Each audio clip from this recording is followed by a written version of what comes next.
Le 21 janvier, une sagesse pour aujourd'hui. Le bénéfice de la compréhension du mystère de la souveraineté de Dieu. Le cœur du roi est un courant d'eau entre les mains de l'Éternel. Il incline partout où il veut. Proverbe 21, verset 1. Dans ce verset, le sage révèle la souveraineté de Dieu sur tous les rois de la terre. Ce qui ne veut pas dire que Dieu les fait fonctionner comme des robots. Salomon est le roi d'Israël qui a formulé une demande qui plut à Dieu. 1 Roi 3, verset 10. Dieu lui fit cette promesse. Je te donnerai en outre ce que tu n'as pas demandé, des richesses et de la gloire, de telle sorte qu'il n'y aura pendant toute ta vie aucun roi qui soit ton pareil. 1 Roi 3, verset 13. Dans ses plus beaux jours, Salomon pouvait proclamer haut et fort son entière dépendance au Dieu de son père David. Mais une question se pose.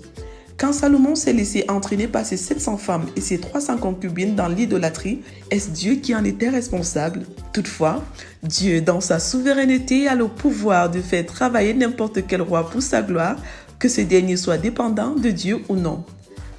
Dieu l'a fait avec le Pharaon au temps de Joseph, avec le Pharaon au temps de Moïse, avec Salmanassar au temps d'Ézéchias, avec Nebuchadnezzar au temps de Jérémie et de Daniel, avec Darius au temps de Daniel, avec Cyrus au temps de Zorobabel, avec Assuérus au temps d'Esther, avec Artaxerxès au temps d'Esdras, etc.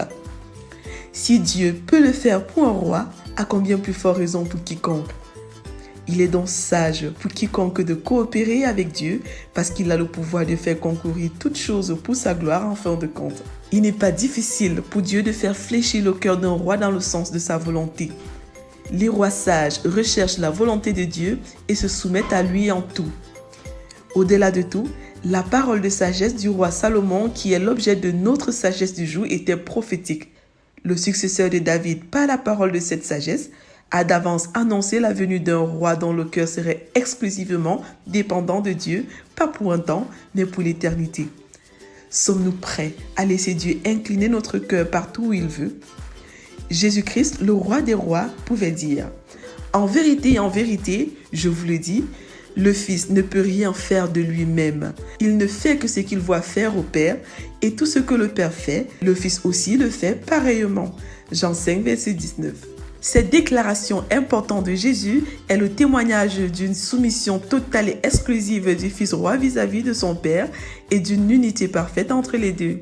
Vérité, la soumission totale et exclusive à Dieu est la marque de tout disciple prince de Jésus, roi des rois. Application, laissez Dieu conduire ma vie. Mise en garde, Dieu résiste aux orgueilleux. Prions ensemble. Père, me voici entre tes mains. Fais de moi ce que tu veux. Au nom de Jésus, Amen. Lecture pour aujourd'hui. Psaume 101 à 105, Proverbe 21, Exode 10 à 12. Vous êtes bénis.